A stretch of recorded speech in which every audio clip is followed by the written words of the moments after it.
ยา3 เม็ดของพระพุทธเจ้า ยาบำรุงชีวิตเราไม่ใช่ยาลูกกลอนในหม้อยาแต่คือว่าสมุนไพรทางวิญญา3 ประการที่ต้องทานให้ครบยาอย่างต่อเนื่องจึงจะเปลืองเปี่ยมด้วยสรรพคุณสารบำบัดกิเลสใหญ่คือหมู่มารมีอานิสงส์อันยิ่งใหญ่จริงเม็ดที่1ทานสละออกทลายความตระหนี่ยึดติดในตัวตนยิ่งเปลี่ยนหัวใจที่แคบให้กว้างจริงยิ่งให้ออกไปใจยิ่งจะโล่งเบาขอถวายความนอบน้อมแด่พระรัตนตรัยมีพระพุทธเจ้าเป็นต้นขอถวายความเคารพพระมหาเถระพระเถรานุเถระเจ้าคณะพระสังฆาธิการทั่วโลกมีพระเดชพระคุณพระธรรมเสนาบดีเจ้าคณะภาค7วัดพระธาตุดอยสุเทพเป็นต้น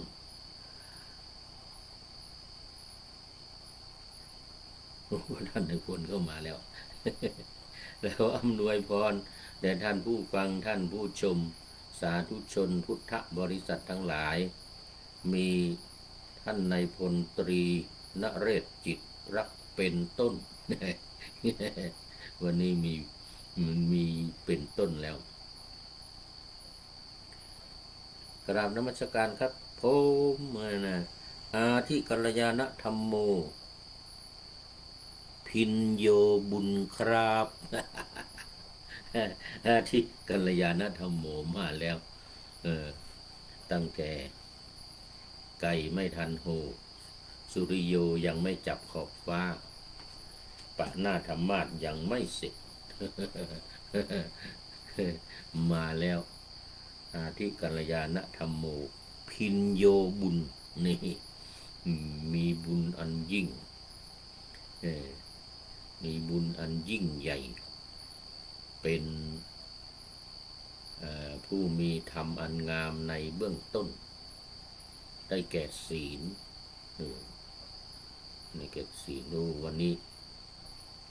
ดูท่าทางจะมี FC เข้ามาเยอะอยู่ เพราะมันยังไม่ดึกเท่าไหร่ตอนนี้2 ทุ่มนะ2 ทุ่มกว่า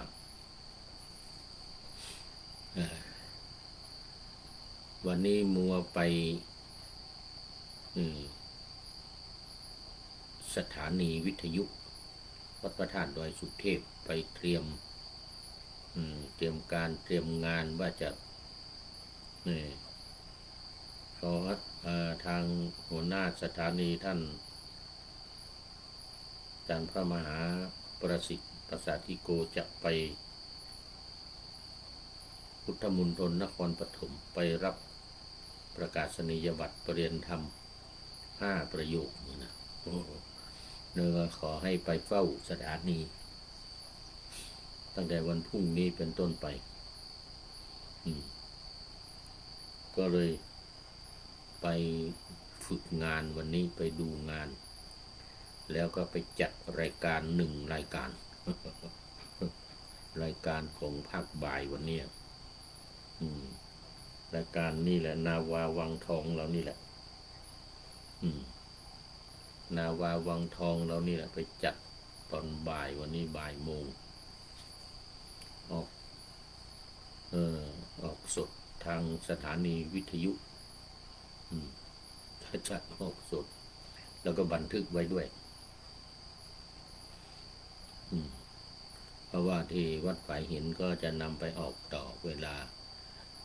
14 นาฬิกา14 ถึง 15 นาฬิกา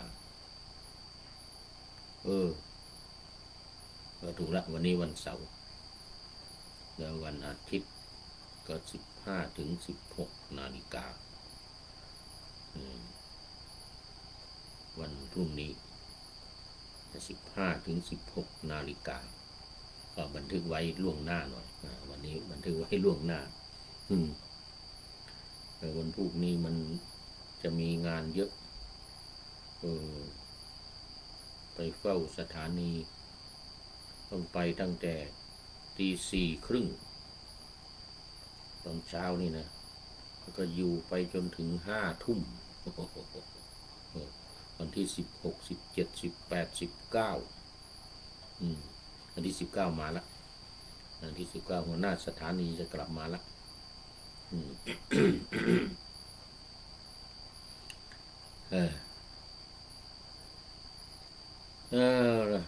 นี่ก็เข้าสู่เนื้อหาของธรรมะกันเลยวันนี้ยังอยู่ในหัวข้อเดิมคือหัวข้อที่ว่า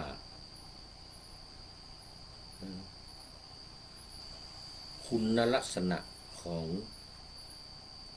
ความเป็นเถระซึ่งมี2 อย่างเถระพาลกับเถระบัณฑิตนำเสนอมาหลายวันแล้วเอาพระเถระเถระคาถาเถระคาถาในพระไตรปิฎกเล่มที่26ฉบับที่26ฉบับมหาจุฬาเล่มสีฟ้าฉบับหลวงก็มีวันนี้โมทนากับท่านนายพลนเรศจิตรักเป็นอย่างยิ่งเข้ามาเป็นท่านแรกเลยมีพินโยบัวด้วยพินโยบุญอาทิกัลยาณธรรมโมพินโยบุญเลยนะเพิ่มมาอีกละมีบุญมีความสุขยิ่งพินโยนี่มีความสุขมากมีความสุขยิ่งบุญแปลว่าความสุข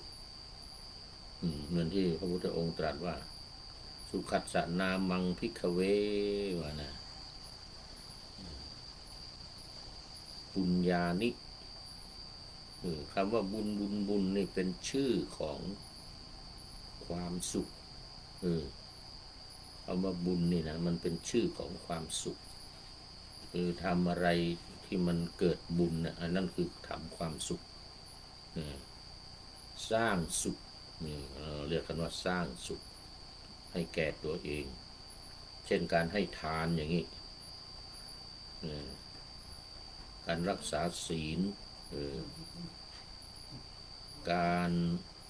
เจริญภาวนาทานศีลภาวนาหรือศีลสมาธิปัญญาก็ได้รักษาศีลให้สะอาดบริสุทธิ์ก็เกิดความสุขทำสมาธิให้จิตสงบก็เกิดความสุขยิ่งสงบจากกิเลสตัณหาสังโยชน์ทั้งหมดนี่นะทั้ง10 ประการนะยิ่งสุขยิ่งคือพระนิพพานเนี่ยบรรลุนิพพานนิพพานังปรมังสุขขังพระพุทธเจ้าตรัสไว้ว่าพระนิพพานเป็นสุขอย่างยิ่ง ราะฉะนั้นเรื่องบุญนี่มันคือเรื่องของความสุขเรื่องความสุขการสร้างบุญก็คือสร้างความสุขเหมาะสมที่ท่านในพลบอกว่าพินโยบุญนั่นนะเอามาวันนี้เป็นคาถาของพระเถระชื่ออัญญาโกณทัญญะนี่วันนี้คาถาของท่านพระอัญญาโกณทัญญะอัญญาโกณทัญญะนี่ก็เราไม่ค่อยได้พูดกันเท่าไหร่แต่ความจริงและสำคัญมากเป็นพระเถระที่ได้ดวงตาเห็นธรรมเป็นองค์แรกในพระพุทธศาสนาหลังจากที่พระองค์ตรัสรู้องค์แรกเนี่ยสารีบุตรโมกขันลาอะไรเนี่ยที่หลังทั้งนั้นแหละองค์แรกพุทธองค์เสด็จไปพาราณสีไปแสดงพระธรรมเทศนากันแรกครั้งแรกนี่นะได้แล้วโกณทัญญะได้ดวงตาเห็นธรรมเป็นพระโสดาบันแล้วก็ขอบวชกับพระพุทธองค์เป็นรูปแรกพระพุทธองค์ก็ตรัสว่าเอหิภิกขุติธรรมวินัยโย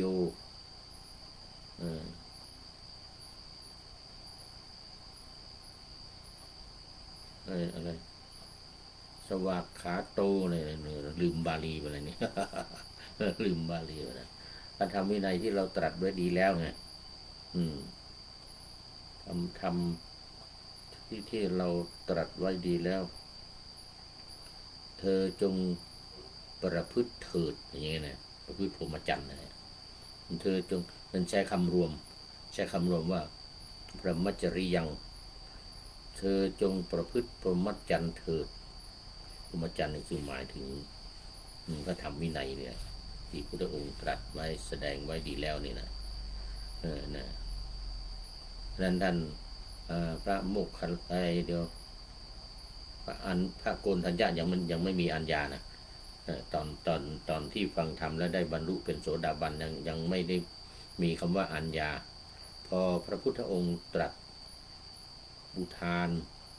ทรงพระพุทธองค์ทรงอุทานด้วยความเบิกบานใจว่างั้นนะว่าอัญญาสิวัตโพโกณทัญโยอัญญาสิวัตโพโกณทัญโยอย่างนี้นะ2 ครั้งดีใจมากเบิกบานใจเพราะว่าอัญญาพระโกณทัญญะได้รู้แล้วหนอ อัญญาสิวัตโพโกณทัญโยนะพระโกณทัญญะได้รู้แล้วหนอดีใจได้พระ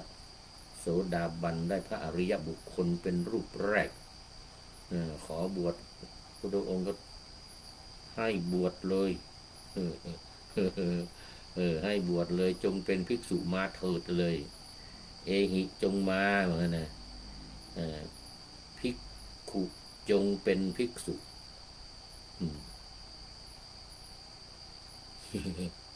นี่พระอัญญาโกณทัญญะเถระโกณทัญญะพระโกณทัญญะจึงได้ชื่ออัญญานำหน้ามาจากอัญญาสินะบางที่เขาก็ยังเขียนเต็มนะอัญญาสิโกณทัญโยแต่ว่าทั่วไปก็จะเป็นอัญญาโกณทัญญะไม่เอาสิแต่สิมันเป็นไวยากรณ์แปลว่าแล้วสิแปลว่าแล้วอันนี้ว่าเวลามาเป็นชื่อเนี่ยก็ตัดคำว่าสิออกไปเป็นอัญญาโกณทัญญะตอนที่บวชตามพระพุทธเจ้า5 องค์ปัญจวัคคีย์5 องค์บวชตามนั้นยังไม่ได้เป็นภิกษุ ยังไม่ได้เป็นพระในพระพุทธศาสนา พอพระองค์ตรัสว่าเอหิภิกขุเอาละทีนี้เป็นภิกษุในพระพุทธศาสนาเลยรูปแรกองค์แรกรูปแรกอายุมากกว่าพระพุทธเจ้านะโกณทัญญะนี่นะอัญญาโกณทัญญะเนี่ยอายุมากกว่าพระพุทธเจ้าเพราะอะไรเพราะว่าตอนที่พระพุทธองค์ประสูติโกณทัญญะนี่พระอัญญาโกณทัญญะนี่เป็นพราหมณ์หนุ่มตอนนั้นอายุประมาณสัก20กว่าไม่ถึง30เลยนะอายุ20กว่าประมาณ27-28นี่แหละแต่เป็นพราหมณ์ที่มีชื่อเสียงดูแม่น ดูแม่นรู้แม่นพอพระพุทธองค์ประสูติ7ทั้งหมด8คนนะที่ทำนายโอ้ตอนนี้ขอต้อนรับคุณโยมครูยาครูยากศนกราบไหว้ศาลเจ้าโอ้ตัวนี้เป็นอะไรแล้วเนี่ยยังเป็นอาทิกัลยาณธรรมิกา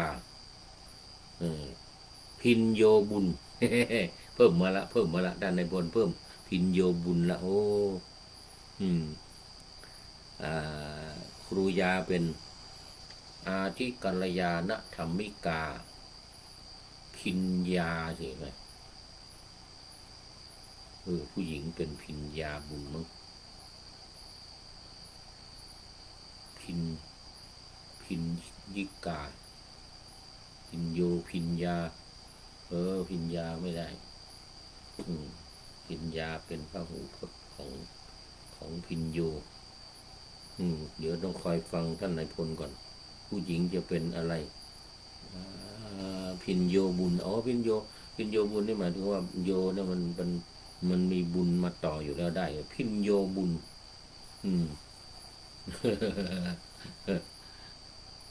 ตามมาด้วยท่านพระครูประหลัดณรงค์ฤทธิ์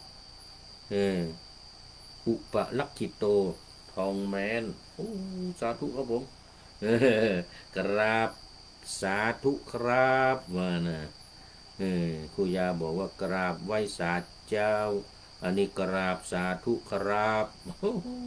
ยังไม่หลับเมื่อวานบอกว่ากุฏิอยู่หลังอาคารมหาจุฬาเนี่ยคณะหนึ่งวัดมหาธาตุยุวราชหลังสลิดขอบคุณมากป้าอยู่ในระหว่างพรรษานี่คงไม่เดินทางไปไหนนะหรือไปก็กลับไปก็สัตตาหะไปกลับภายใน7 วันนี่นักเดินทาง ชีพจรลงเท้านักเดินทางเหมือนกับท่านอะไรที่จันทบุรีอาจารย์สุรศักดิ์พรหมศรี ไปอยู่เรื่อยโน่นอีกองค์หนึ่งนครสวรรค์วัดน้ำทรงนครสวรรค์ลืมชื่อไปนี่นั่นก็เดินทางเรื่อยแหละ เดินทางเรื่อยโมทนาขอบคุณมากครับท่านพระครูประหลัดณรงค์ฤทธิ์เนี่ย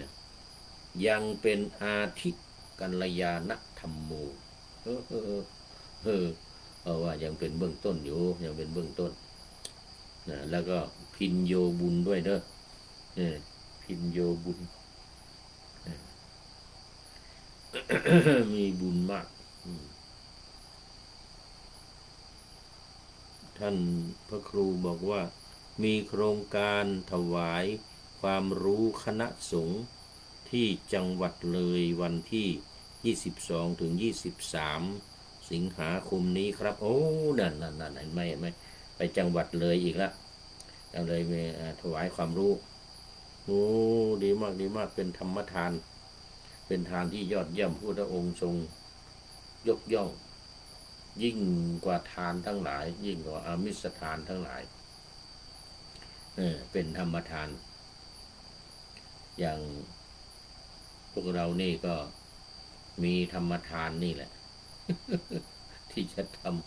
จะทำได้แต่ท่านพระครูประหลัดหาเงินเก่งสร้างสำนักปฏิบัติธรรมแต่นี่ไปอบรมโครงการถวายความรู้คณะสงฆ์เนี่ยสุดยอดเลยที่จังหวัดเลยวันที่22 ถึง 2322 23ที่จะถึงนี้สาธุอนุโมทนาผมขออนุโมทนาเอาบุญด้วยพินโยบุญนั่นในบนบอกว่าพินโยบุญนะพินโยบุญครับท่านพระครูพินโยบุญละโมทนาขอบคุณมากเอานี่มาพระเถระอัญญาโกณทัญญะพระเถระรูปแรกพระเถระรูปแรกที่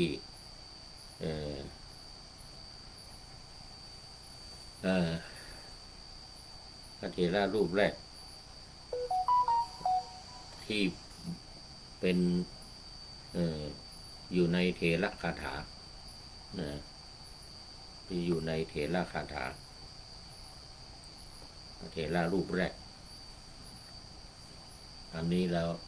ในรายการเรานำเสนอมานำเสนอมารูปที่1 2 3อันเดียวกันสารีบุตรโมคคัลลานะกัสสปะโคตมะที่เสนอความแล้วองคุลิมานเถระอันนี้เป็นรูปที่6นี่เป็นรูปที่6รูปที่6โมทนาเป็นรูปที่6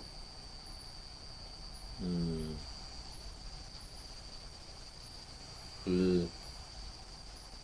อัญญาโกณทัญญะเถระพระพุทธองค์ก็ทรงยกย่องเป็นเอตทัคคะทางการถือธุดงควัตรมีการอยู่ป่าเป็นวัดอย่างเงี้ยนะมีการอยู่ป่าเป็นวัดองค์แห่งธุดงค์องค์หนึ่งพุทธองค์ทรงยกย่องว่าเป็นเอตทัคคะทางการถือองค์แห่งธุดงค์เป็นวัด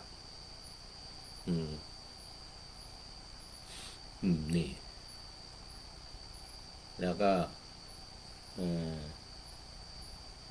ท่านอัญญาโกณทัญญะนี่ก็ตอนเมื่อกี้พูดถึงตอนถวายคำพยากรณ์แด่พระพุทธเจ้าตอนประสูติใหม่ๆนะตอนประสูติใหม่ๆ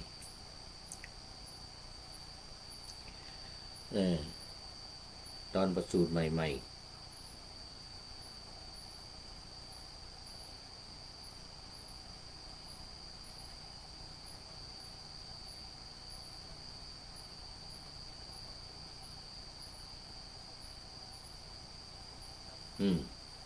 ตอนประสูติใหม่ๆยกมือนิ้วเดียวว่าออกบทแน่นอนนี่ อีก7 คนพราหมณ์อีก7 คนที่เข้ามาทำนายทายทักพระลักษณะของพระพุทธเจ้ายก2 นิ้วยกมือ2 นิ้วอย่างนี้นี่นะยกมือ2 นิ้วอย่างนี้นะถ้าอยู่ครองราชสมบัติจะเป็นพระเจ้าจักรพรรดิถ้าออกบวช ก็จะเป็นศาสดาเอกของโลกนี่แต่ท่านอัญญาโกณฑัญญะเนี่ย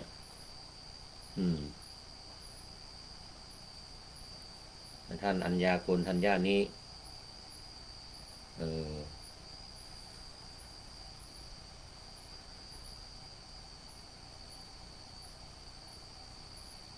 ยกนิ้วเดียวยกนิ้วเดียวเลย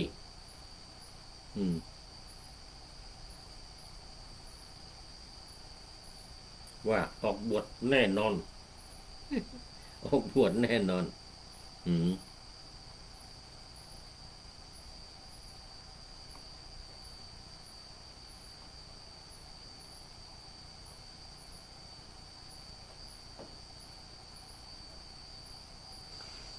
ว่าออกบวชแน่นอน เสร็จแล้วก็นัดกันกับพราหมณ์อีก7 คนนะว่าใครอยู่ทันนะก็จะออกบวชตามนับกันเลยทั้ง7ทั้ง8 คนเนี่ยทั้ง8 คนแล้วอีกอย่างหนึ่งอีก7 คนนั้นเป็นคนแก่อายุมากก็ให้บอกลูกไว้ทำสัญญากันว่าบอกลูกไว้ให้ลูกเนี่ยออกบวชตามให้ลูกออกบวชตามโดยมีท่านโกณฑัญญะนี่แหละโกณฑัญญะพราหมณ์นี่แหละซึ่งหนุ่มกว่าเพื่อนเลยนะให้คอยติดตามว่าถ้าพระพุทธเจ้าเมื่อไรพระพุทธเจ้าออกบวชเนี่ยก็ให้ตามหาบอกกันถ้าไม่เจอตัวก็เจอลูกจะสั่งลูกไว้ให้ลูกออกบวชตามปรากฏว่าเจอ4 คนขาดไป3หาไม่เจอหาลูกหาหลานไม่เจอ เพราะว่ามู7 คนนะที่อีก3 คนนั่นน่ะตายแน่นอนนะเพราะว่าอายุมากแล้วไงทุก7 คนตายหมดนะแล้วก็ไปเจอลูก5 คน4 คน ไปเจอลูก4 คนคือวัปปะพัทธิยะมหานามะอัสสชิเนี่ยสี่คนนี้เป็นลูกของเป็นลูกของพราหมณ์ที่ทำนายพร้อมกันแล้วก็พ่อสั่งไว้ว่าถ้าพระพุทธเจ้าออกผนวดก็ขอให้ออกบวชตาม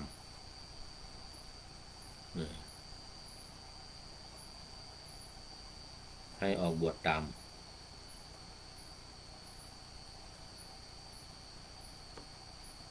ก็ปรากฏว่าเจอ4 คนก็เป็น5ทั้งท่านโกณฑัญญะนี่ ทำตามสัญญาไปตามหาลูกของพราหมณ์อีก7 คนเจอ4 คนเจอ4 คนเนี่ยไปตามอีกไปตามหาเจอ4 คนแล้วก็ออกบวชตามพระพุทธเจ้าเลยแต่ก็บวชเป็นฤาษีเนี่ยนะบวชเป็นฤาษีเขาเรียกสัญญาสิกศาสนาพราหมณ์นี่เขาเรียกสัญญาสีออกบวชเป็นสัญญาสี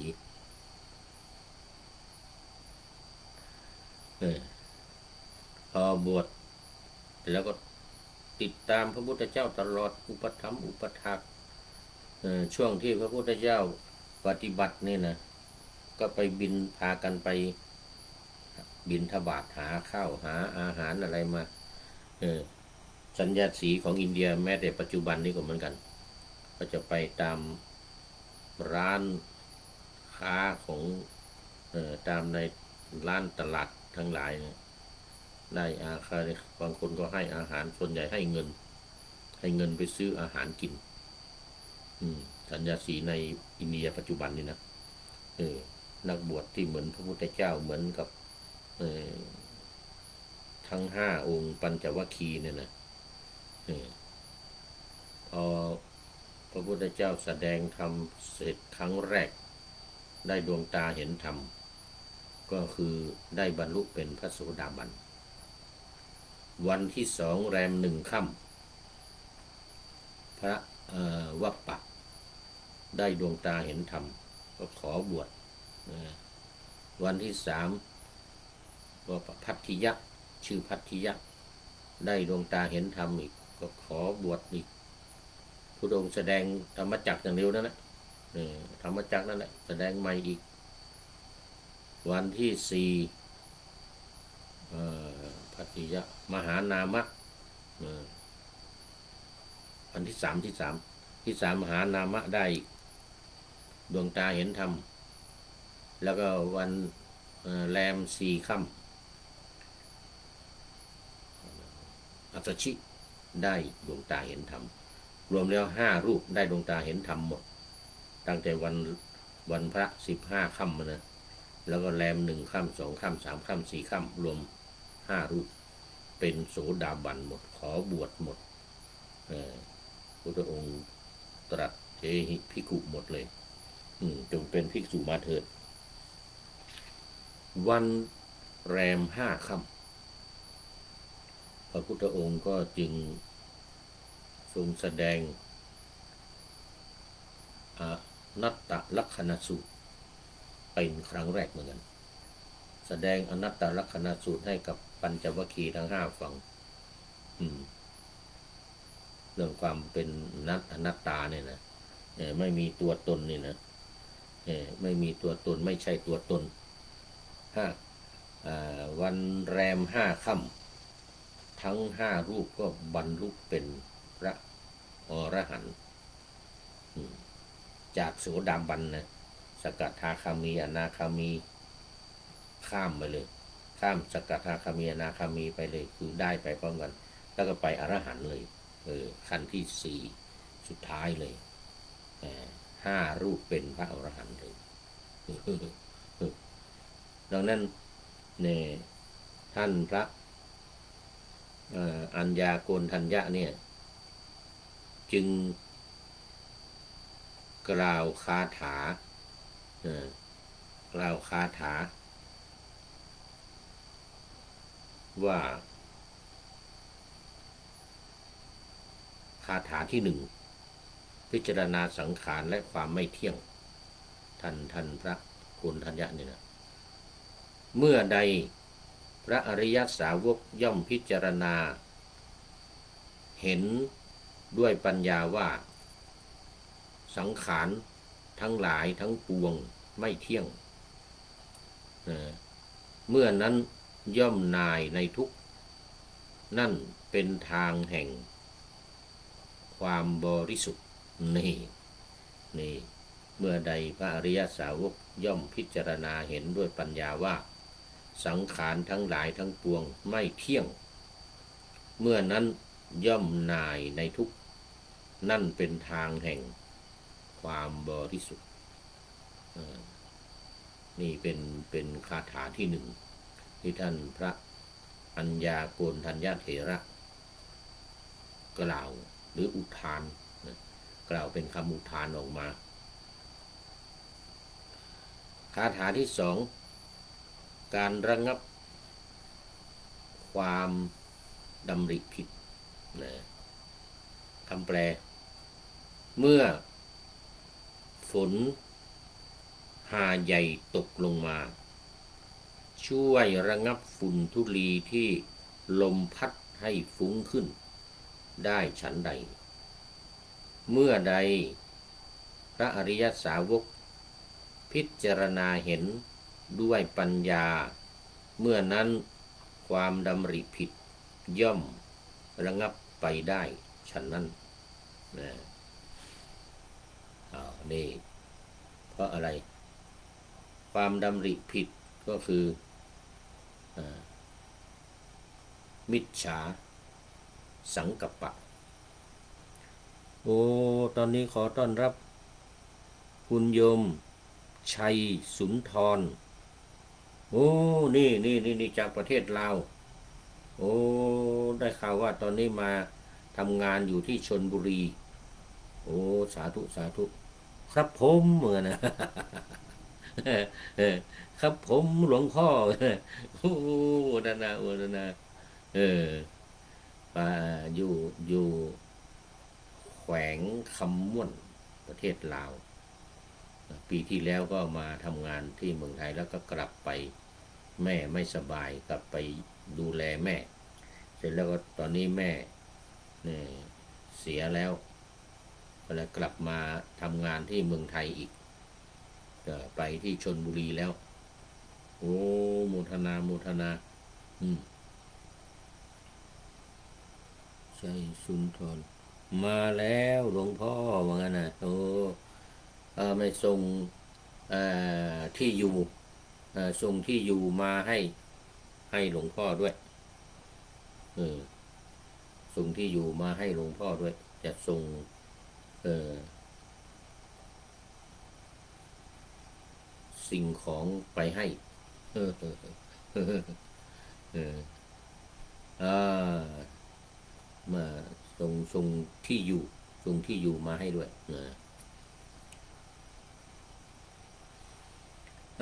โมทนาโมทนาตอนนี้เป็น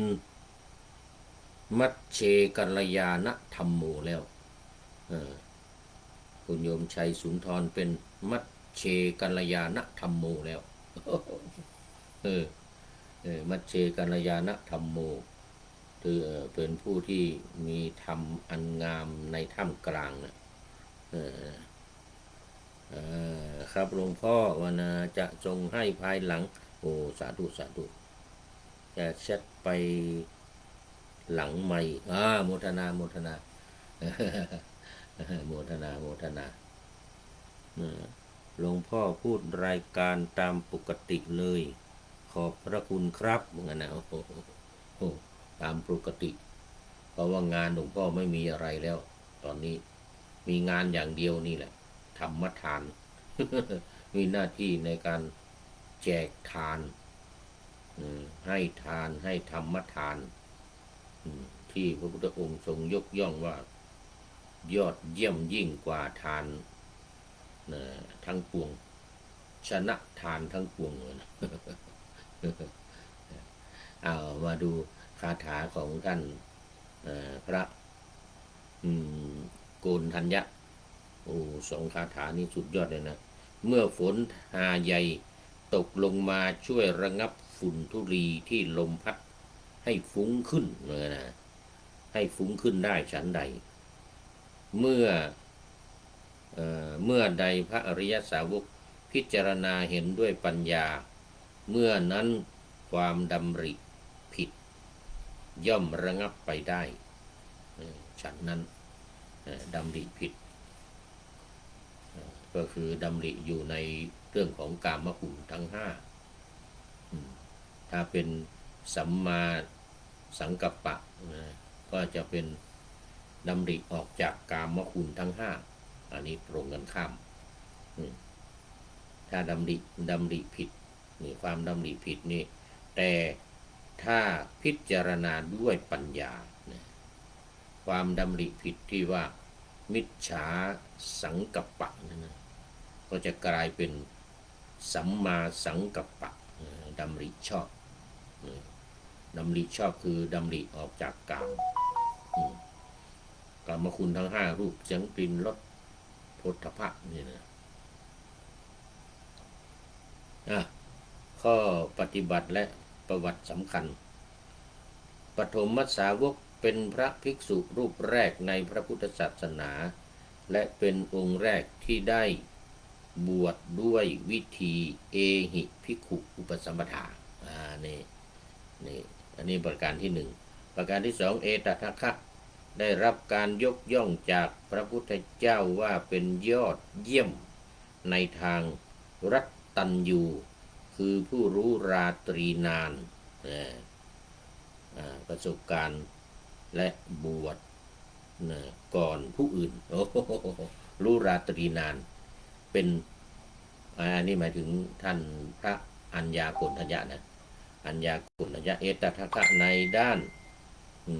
รู้ราตรีนานเรียกว่ารัตตัญญูเพราะว่าบวชก่อนเพื่อนแล้วก็อายุมากอายุมากกว่าเพื่อน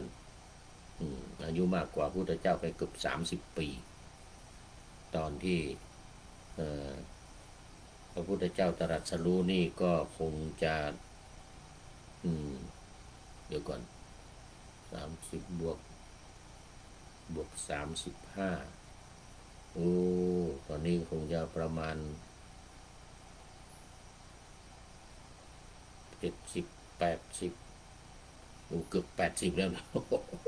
เกือบ80แล้วแต่ว่าอายุยืนนะอายุถึง120หรือเปล่านะยังไม่แน่ใจรู้สึกว่าจะอายุถึง120โกณทัญญะอัญญาโกณทัญญะนี่นะแต่อายุมากกว่าพระพุทธเจ้าไปเกือบ30 ปีประมาณ28 ปีตอนนั้นตอนที่ พยากรณ์พระพุทธเจ้าตอนที่พยากรณ์พระพุทธเจ้าได้รับตอนนี้ก็เลยได้รับการยกย่อง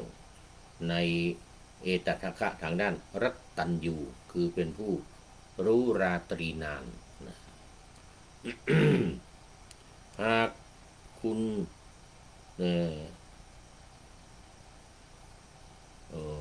สนใจพระไตรปิฎกโกณทัญญสูตรคราวนี้มาดูท่านพระวังคีศักดิ์ยกย่องพระอัญญาโกณทัญญะนี่นะอยู่ในโกณทัญญสูตรพระวังคีศักดิ์สรรเสริญพระอัญญาโกณทัญญะนี่เดี๋ยวหมดเวลาได้ยังยังในโกณทัญญสูตรนะโกณทัญญสูตรสคาทวัคสคาทวัคนี่สังยุตตนิกายเนี่ยนะสังยุตตนิกาย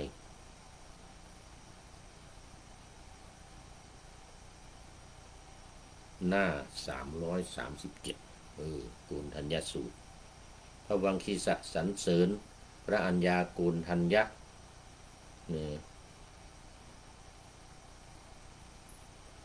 เดี๋ยวก่อนสรรเสริญพระอัญญาโกณทัญญะสมัยหนึ่งพระผู้มีพระภาคประทับอยู่ณพระวิหารเวรุวันอันเป็นที่พระราชทานเหยื่อแก่กระแตกรุงราชคฤห์พระเจ้าพิมพิสารให้พระราชทานเหยื่อให้แก่กระแตเป็นประจำเพราะว่าลึกถึงคุณของกระแตกระแตไปแล้วพระเจ้าพิมพิสารนี้ทรงบรรทมอยู่ในนี่แหละในป่าในสวนเวรุวันนี่แหละอุทยานพระราชอุทยานทีนี้งูมาจะฉกพระเจ้าพิมพิสารนี่นะกระแตนี่ก็มาเคาะมาที่หูนี่กระแตนี่นะมาที่หูมาเคาะที่หูเนี่ยนะดมที่หูพระราชาตื่นขึ้นงูก็หนีไปโอ้ได้เห็นอยู่เห็นอยู่เห็นงูจะฉกอยู่แล้วงูจะฉกอยู่แล้วกระต่ายนี่นะกระแตตัวน้อยนี่นะกระต่ายตัวใหญ่กระแตตัวน้อยขนาดนี้มาดมที่หูพระราชาโอ้เกือบโดนงูฉกรอดมาได้ก็รอดมาได้ก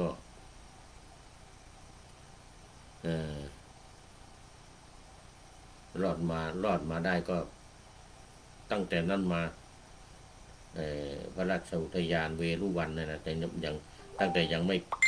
ม่ถวายเป็นวัดนะก็เอาเหยื่อเอาอาหารเอาอะไรไปให้กระแตกินเป็นประจำ นึกถึงคุณของกระแตที่มาดมที่หูเนี่ยทำให้พระราชาตื่นขึ้นเนี่ยงูก็หนีไปเลยยังเห็นอยู่เห็นหลังอยู่โคโรไปเห็นเห็นหลังงูอยู่แต่ว่างูรู้ว่าคนตื่นแล้วก็เลยไม่ก็เลยหนีไปเนี่ย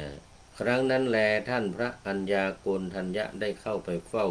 พระผู้มีพระภาคถึงที่ประทับต่อการนานนักทีเดียว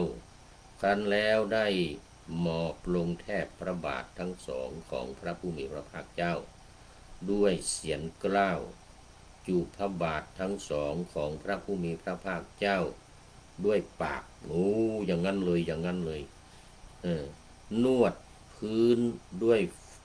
พื้นเท้านะพื้นเท้าของพระพุทธเจ้านะด้วยมือทั้งสองและประกาศชื่อว่าข้าแต่พระผู้มีพระภาคเจ้าข้าพระเจ้าชื่อว่าโกณฑัญญะข้าแต่พระสุคตข้าพระองค์ชื่อว่าโกณฑัญญะดังนี้เข้าไปเฝ้าพระพุทธเจ้าแล้วก็กราบพระบาทของพระพุทธเจ้าแล้วก็จูบเอาปากจูบพระบาทของพระพุทธเจ้าด้วย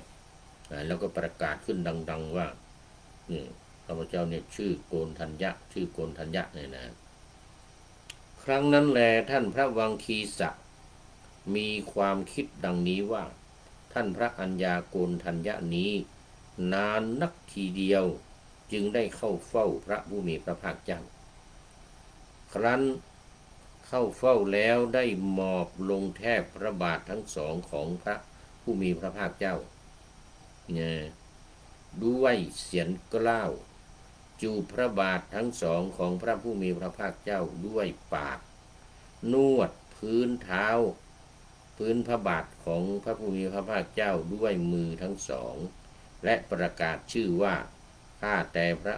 ผู้มีพระภาคเจ้าข้าพระองค์ชื่อว่าโกณฑัญญะข้าพระองค์ชื่อว่าโกณฑัญญะในที่เฉพาะพระพักของพระผู้มีพระภาคเจ้าด้วยคาถาทั้งหลาย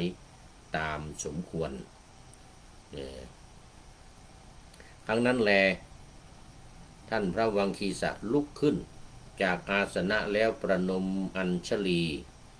ไปทางที่พระผู้มีพระภาคเจ้าประทับแล้วได้กราบทูลพระผู้มีพระภาคเจ้าดังนี้ว่าข้าแต่พระผู้มีพระภาคเจ้าเนื้อความนี้ย่อมแจ่มแจ้งกับข้าพระองค์ข้าแต่พระสุคตเนื้อความนี้ย่อมแจ่มแจ้งแก่ข้าพระองค์พระผู้มีพระภาคเจ้าได้ตรัสว่าเนื้อความนั้นจงแจ่มแจ้งกะเธอเถิดวังคีสะนี่พระพุทธเจ้านะพระพุทธเจ้าตรัสเนื้อความนั้นจงแจ่มแจ้งคือเนื้อความที่พระเถระโกณฑัญญะได้กราบทูลพระพุทธเจ้าเมื่อกี้เนี่ยนะพระโกณฑัญญะเถระนี้เดี๋ยวก่อนครั้งนั้นแลท่านพระวังคีสะได้ชมเชยท่านพระอัญญาโกณฑัญญะเฉพาะพระพักตรัสพระพักของพระผู้มีพระภาคเจ้าด้วยคาถาทั้งหลายอันสมควรว่าพระโกณฑัญญะเถระนี้เป็นผู้ตรัสรู้ตามพระพุทธองค์เป็นผู้มีความเพียรเครื่องก้าวหน้าเป็นผู้มีความเพียรเครื่องก้าวหน้าอย่างแรงกล้าว่างั้นนะอย่างแรงกล้าเป็นผู้ได้ทำเครื่องอยู่ทั้งหลายอันเกิดแต่วิเวกเกิดแต่วิเวกเนืองนิดว่างั้นนะคุณอันใดอันพระสาวกผู้ทำตามคำสอนของพระศาสดาพึงบรรลุคุณอันนั้นทุกอย่างอันพระโกณฑัญญะเถระได้เป็นผู้ไม่ประมาทศึกษาอยู่บรรลุแล้วโดยลำดับพระโกณฑัญญะเถระเป็นผู้มีอานุภาพมากเป็นผู้ได้วิชชา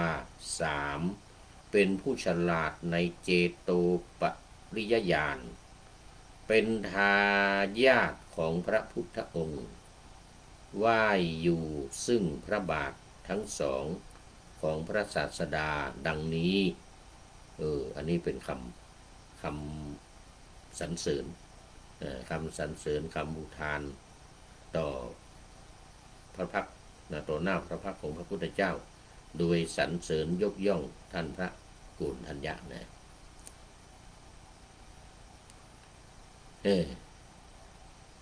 คราวนี้มีอัตถกถาเราดูเวลาจะไม่ทัน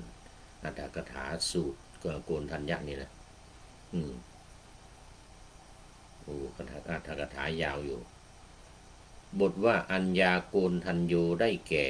พระเถระที่ได้ชื่ออย่างนั้นเพราะรู้ทั่วถึงธรรมก่อนเขาบทว่าสุจิรัตเสวะได้แก่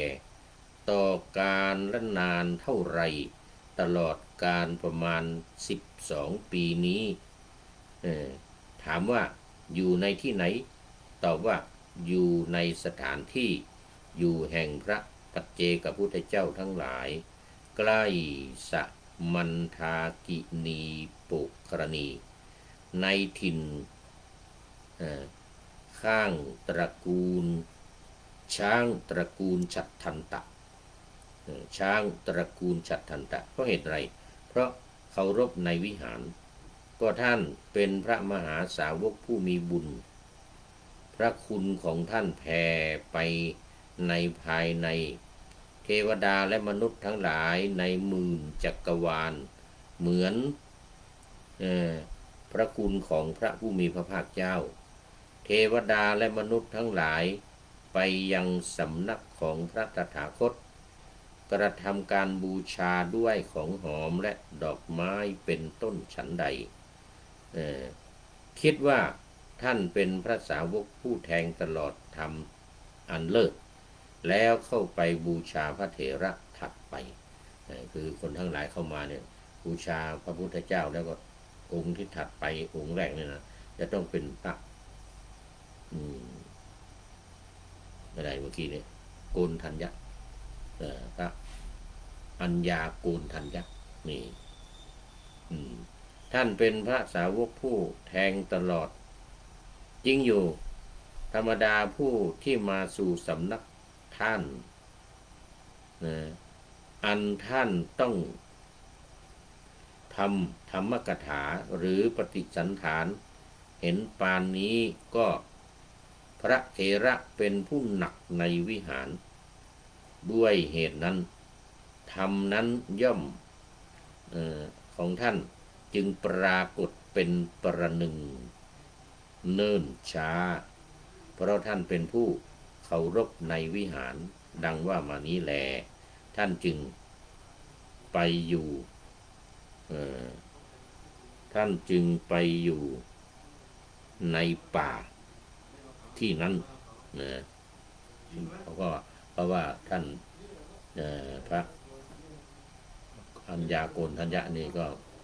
คือตอนแรกที่พุทธองค์ตรัสรู้ใหม่ๆแสดงธรรมจำนวนพระ60 รูปที่ไปจำนวน60 รูปที่ส่งไปประกาศพระศาสนาที่ให้ไปคนละทางไปคนละทางคนละทิศคนละทาง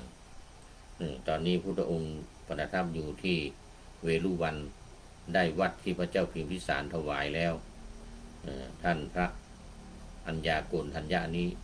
จึงไปถวายบังคมพระพุทธเจ้าเนี่ยตั้งแต่แยกกันเมื่อครั้งที่พุทธองค์ทรง60 รูปที่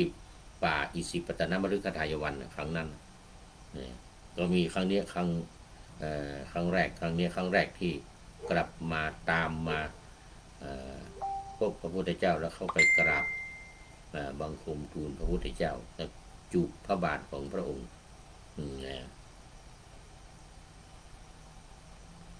อีกเหตุหนึ่งก่อนอื่นในเวลาพิขาจารพระสาวกทั้งปวงย่อมไปตามลำดับพรรษาก็ในเวลาแสดงธรรมเมื่อพระศาสดาประทับนั่งบนพุทธอาฏที่เขาตกแ แต่งไว้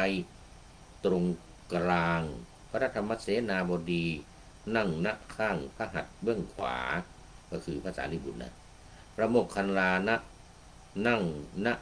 ข้างพระหัตถ์เบื้องซ้ายส่วนเบื้องหลังแห่งพระสาวกทั้งสองนั้นเขาปูอาสนะไว้สำหรับพระอัญญาโกณทัญญะโอ้โหอย่างนี้เลยอัญญาโกณทัญญะเราภิกษุที่เหลือนั่งแวดล้อมท่านพระอัครสาวกทั้งสองมีความเคารพในพระเถระเพราะว่าท่านแทงตลอดธรรมอันเลิศและเป็นพระเถระผู้เท่าภิกษุทั้งหลายสำคัญพระเถระเหมือนเท้ามหาพรหมโอ้โหเหมือนกองไฟและเหมือนอสรพิษโอ้ต้องยำเกรงต้องยำเกรงเดี๋ยวก่อนโอ้ตอนนี้ขอต้อนรับพระเดชพระคุณท่านอาจารย์แสงทองแสงธรรมสาธุครับท่านพระอาจารย์หนูนะโอ้นี่เหลือเวลาอีก 4-5 นาทีจะหมดเวลาแล้วเป็นอาทิกัลยาณธรรมโมเดี๋ยวปริโยสานกัลยาณธรรมโมมาแล้วปริโยสานกัลยาณธรรมโมวันนี้มีครบเลยตั้งแต่อาทิกัลยาณธรรมโมท่านนายพลนเรศจิตลักษณ์แล้วก็มาอีกหลายท่านเป็นมัชเชกัลยาณธรรมโมแล้วตอนนี้สุดท้ายจริงๆเขาจะหมดเวลาแล้วท่านอาจารย์แสงทองแสงธรรมจากวัดน้ำทรงจังหวัดนครสวรรค์โอ้โมทนาขอบคุณเป็นอย่างยิ่งมาเป็นปริโยสานกัลยาณธรรมโมพินโยบุญท่านในบนบอกว่าพินโยบุญก็มีบุญที่มากมีบุญมากนะพินโยบุญครับผมเอาละตอนนี้อันนี้พระเถระอันนี้นะเป็นอรรถกถาละจบละเรื่องของท่านพระวังคีสะโอ้วังคีสะนี่ก็สุดยอดนะสุดยอดเข้าฌานเก่งได้ยกย่องพระโกณทัญญะเถระอัญญาโกณทัญญะเถระนี่นะอัญญาโกณทัญญะเถระนี่โอ้ด้วยคาถาที่ยาวเลยที่ว่าไปเมื่อกี้นี้นะก็โมทนาขอบคุณเป็นอย่างยิ่งตอนนี้มาดูท้ายรายการเป็นข้อคิดท้ายรายการประจำท้ายรายการวันนี้ได้จากท่านนายพลนเรศจิตรักได้ให้ข้อคิดไว้ในท้ายรายการวันนี้ว่านี่ยา3 เม็ดของพระพุทธเจ้ายาบำรุงชีวิตเราไม่ใช่ยาลูกกลอนในหม้อยาแต่คือว่าสมุนไพรทางวิญญาณ3 ประการสมุนไพรวิญญาณ3 ประการวันนี้ประการที่1ก่อนวันนี้ประการที่1เม็ดที่1ทานสละออกทลายความตระหนี่ทำลายเนี่ยนะทำลายความยึดติดในตัวตนยิ่งเปลี่ยนหัวใจที่แคบให้กว้างจริงยิ่งให้ออกไปใจยิ่งจะโล่งเบานี่ข้อที่1ทานนะทานไม่ว่าจะเป็นอมิสทานหรือธรรมทานนะที่เราให้กันอยู่ในธรรมทานอามิสทานนี่ก็ไม่ใช่ว่าไม่ดีนะก็ดีอยู่เพราะว่าจะทำให้เกิดพินโยบุญเอาละตอนนี้ก็ขอบคุณท่านนายพลนเรศจิตลักษณ์ที่ ให้ข้อคิดไว้ในเรื่องของยา3 เม็ดเม็ดที่1คือทานเม็ดที่2คือศีลเม็ดที่3คือปัญญาเอาไว้ฟังในวันต่อไปเม็ดที่2กับเม็ดที่3 วันนี้เอา1 เม็ดก่อนคือทานอ่านให้ทานเอาละขอนำนาวาวังทองไปก่อนแล้วจะย้อนมาใหม่ในวันหน้าคือวันพุธศุกร์เสาร์อาทิตย์ตามตารางเวลาที่วางอยู่ข้างในเป็นธรรมะจากพระราชวังเป็นนาวาโด่งดังสว่างไสวเป็นทองคำล้ำค่ากว่าสิ่งใดชุบชีวิตจิตใจให้ใสงามขอเชิญท่านทั้งหลายนำไปท่องตามคุณของพระรัตนสามพุทโธเมนาโถธัมโมตามสังโฆเมนาโถยามภาวนาว่าบ่อยๆซ้ำๆจำในจิตจนมันติดในใจไม่หายหน้านอนนั่งยืนเดินจำทุกเวลาตั้งแต่ตื่นขึ้นมาถึงหลับไปขอทุกท่านได้ผลจากปฏิบัติได้กำจัดความทุกข์พบสุขใสพลันปลอดโปร่งโล่งสบายทั้งกายใจอยู่ที่ใดใจสงบพบนิพพานขอเจริญพร